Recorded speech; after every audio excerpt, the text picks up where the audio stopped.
तो पेड़ क्यों सूखते हैं, तो बातचीत करते हैं संत राम जी। संत राम जी का मानना है कि ये किसी वायरस की वजह से आधा पेड़ जो नीम का है ये सूख चुका है। तो संत राम जी पूरा विवरण देंगे। उनका मानना है कि उन्होंने पूरे हरियाणा में सर्वे किया, उन्होंने पूरी पिक कर रखी है कि 2500 से करीब जो पेड़ है वो आधे सूखे हुए हैं, आधे हरे हैं। आखिर पेड़ क्यों सूखते हैं ये संत राम जी से जानते हैं।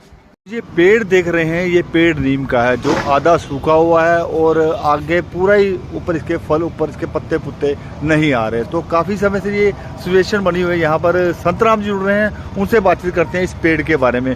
देखिए उनका मानना है कि इस पेड़ में जो ये वायरस की वजह से आधा सूखा रह जाता है और कभी कभी इसके ऊपर पत्ते आ जाते हैं। मैं बात करता हूँ संत राम जी। संत राम जी क्या कहना चाहेंगे इस पेड़ के बारे में? इसमें वायरस का आप दावा कर रहे हैं। इसमें वायरस का दावा इसलिए कर रहा हूँ मैं क्योंकि हमने देखा है कि हमारे देश के अंदर पहले हमने लगातार 3 बीमारियां जो है भुगती। पूरे देश पे 3 बीमारियों का बहुत भारी प्रभाव हुआ। जैसे डेंगू हुआ, फिर चिकनगुनिया आया, उसके बाद फिर जो है ना ये कोरोना आया। ये तीनों बीमारियां हमारे देश की नहीं हैं। और कोरोना के टाइम में साइंटिस्टों ने कोरोना का टेस्ट करके उसमें जो है ना ये फाइनल कर दिया था कि ये कोरोना जो है चाइना से आया है।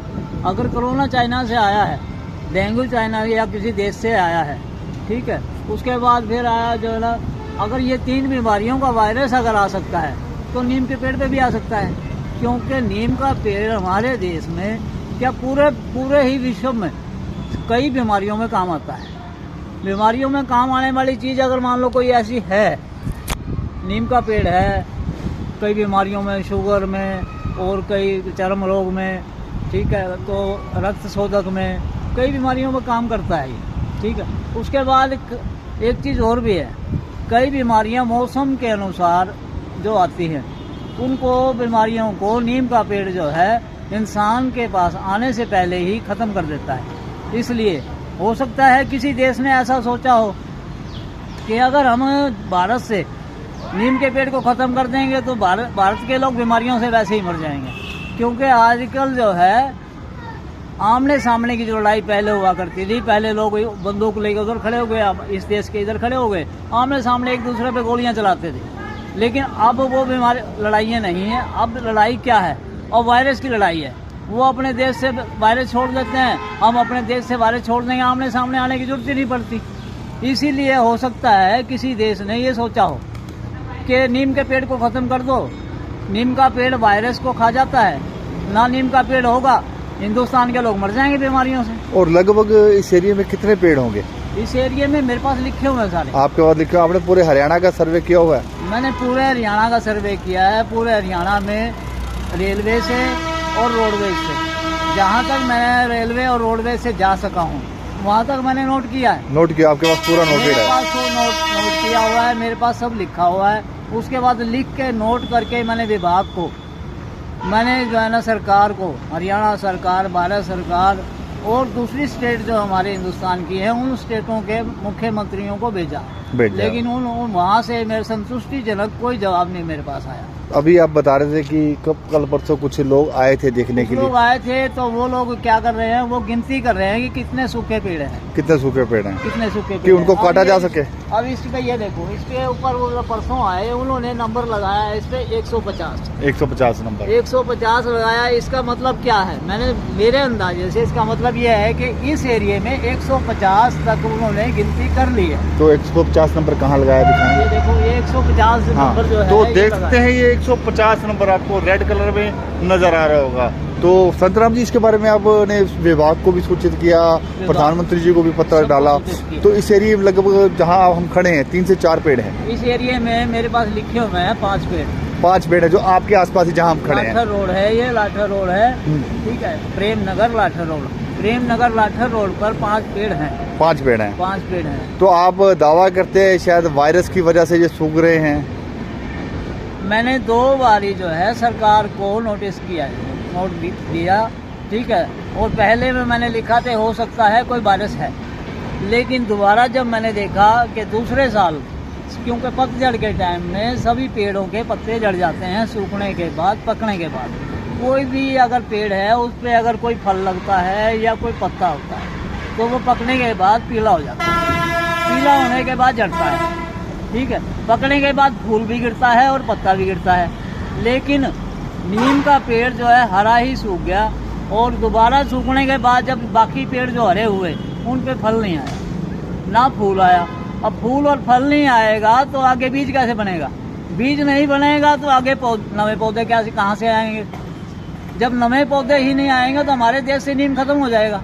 नीम खत्म हो जाएगा तो जो बीमारियां इंसान तक आने से पहले नीम खत्म कर देता है, वो बीमारियां इंसान तक पहुंचेंगी, इंसान मर जाएंगे। यानी नीम को ही खत्म किया जा रहा है। नीम को ही खत्म किया जा रहा है। तो मैं दिखाना, दूसरा पेड़ देख सकते हैं तस्वीरों के माध्यम से, ये वो नीम का पेड़ है। तो जो संतराम जी का दावा है कि जो वायरस है, बाहर से वायरस कोई दूसरा मुल्क भेज रहा है, तस्वीर है करनाल की, तो वो दावा करते हैं, हम बात भी करते हैं, उन्होंने जो पत्र प्रधानमंत्री या मुख्यमंत्री के नाम भेजे हुए हैं। तो देखिए किस प्रकार से संतराम जी ने प्रधानमंत्री के नाम भी पत्र लिखा हुआ है। तो कितनी बार आपने ये पत्र भेजा हुआ है? पत्र मैंने भेजा है 2 बार। 2 बार। तो 2 बार में आपको कोई रिस्पॉन्स आया, वहाँ जवाब आया वहाँ से?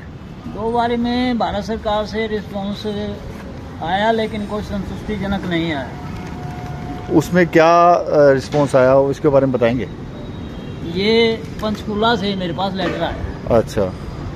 तो इसमें इन्होंने मुझे लिखा है कि हमने आपकी जो है कंप्लेंट, आपकी शिकायत जो है देहरादून FRI को भेज दी है। ठीक। और FRI को भेज दिया और वहाँ डॉक्टर को हमने लिखा है कि इस पे आप अपने देश पे जो है टेस्ट करें। जो टेस्ट हमने मांगे थे, पहले यहाँ करनाल वन विभाग से मीटिंग हुई मेरी, उन्होंने मुझे बुलाया, क्योंकि इनके पास लेटर मैंने डायरेक्ट नहीं भेजा, क्योंकि आजकल कोई भी विभाग जो है जब तक कोई ऊपर से दाब ना पड़े तब तक काम नहीं करते। तो मैंने इसलिए जो है ना हरियाणा सरकार को लेटर भेजा। हरियाणा सरकार से माल को होकर वन विभाग करनाल को आया। वन विभाग करनाल ने मुझे फिर जो है बुलाया, मैं गया उनके पास। तो उन्होंने कहा कि भी हाँ जी बताओ क्या करना है। मैंने कहा उनको कि भी क्या करना है, अगर मुझे पता होता भी क्या करना है तो मैं आपको सूचना ही ना देता। जब मैं इतना कर सकता हूँ तो मैं वो काम भी कर देता जो करना है। तो मैंने उनसे टेस्ट मांगे थे, उन्होंने मुझे जवाब दिया कि हमारे पास जो टेस्ट आप मांग रहे हो उसकी लैब हमारे पास नहीं है। हमारे पास मिट्टी टेस्ट करने की लैब है, अगर आप कहो तो हम मिट्टी चेक कर लेते हैं। मगर मिट्टी कोई पूरे देश की तो ख़राब हो नहीं सकती। अगर कोई एक आधा पेड़ हो तो मान लेते हैं उसके नीचे कीड़ा लग सकता है, या कोई जड़ के नीचे कोई पत्थर आ गया तो पत्थर की वजह से भी पेड़ जो है आगे नहीं चलता। तो वो कहने लगे कि हमारे पास टेस्ट करने के लिए लैब नहीं है जो टेस्ट आप मांग रहे हो। तो मैं कभी आपके पास नहीं है तो पूरे देश में कहीं तो लैब होगी जहाँ पेड़ों का टेस्ट होता है। उन्होंने कहा कि देहरादून। तो मैं कहा आप देहरादून फिर ये भेजो इसको। तो उन्होंने कहना लगा कि देहरादून आप भेज दो। मगर कोई बात नहीं, मैं भेज दूँगा, आप भी भेजो इसे। तो उन्होंने फिर जो है ना उनसे 3 मीटिंग हुई मेरी। तीसरी मीटिंग में वो उन्होंने मुझे बुलाया, कहा जी हमने रिपोर्ट तैयार कर दी है और आप आ जाओ। मैं गया तो वन विभाग ने मुझे कहा कि हमने रिपोर्ट बनाई। मैं कहा दिखाओ क्या बनाई है। तो उन्होंने कहा जी हमने रिपोर्ट बनाई है, ये जो नीम के पेड़ खत्म हुए हैं ये ठंड की वजह से हुए, क्योंकि इससे पिछले साल जो है ठंड ज़्यादा पड़ी थी। तो मैंने उनको कहा भी ठंड पड़ी थी, मानता हूँ मैं ठंड पड़ी थी, लेकिन पीछे जाओ आप, हमारे बैकग्राउंड बाप दादे के टाइम में अगर हम जाते हैं तो ठंड तो उस टाइम पड़ती थी।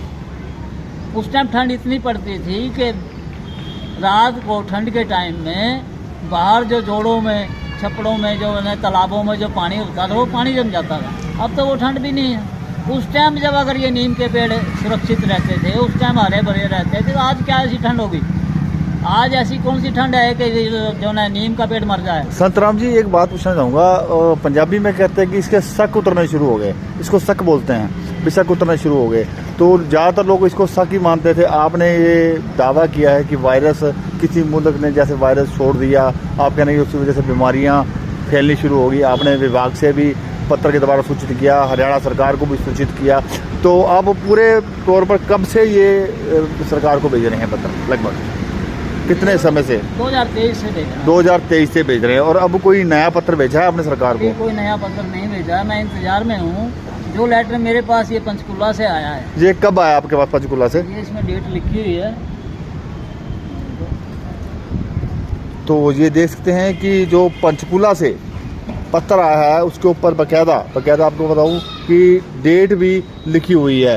तस्वीरें हैं करनाल की। आपको बता दें कि जो संतराम जी ये काफ़ी समय से लगभग 2023 से ये पत्र भेज रहे हैं। तो ये जो इन्होंने भेजा था सरकार को दोबारा ये लेटर, ये देखिए, ये दिखा रहे हैं आपको, ये देखिए, जिसमें लिखा हुआ है माननीय प्रधानमंत्री नरेंद्र मोदी जी नमस्कार। भारत सरकार निवेदन ये है कि 20 नीम के पेड़ अगर समय रहते पेड़ की जांच के विषय में इन्होंने प्रधानमंत्री जी को बताया। और अभी आप बता रहे थे कि आपके पास हरियाणा के पूरे जितने भी पेड़ हैं, रेलवे के जितने भी, लगभग कितने पेड़ हैं उसके बारे में जानकारी नहीं? इसके बारे में जानकारी मेरे पास ये लिखा हुआ है, मैंने नोट किया हुआ है, ये देखिए, मैंने स्कूल डायरी में नोट किया। लगभग कितने पेड़ हैं अंदाजा टोटल?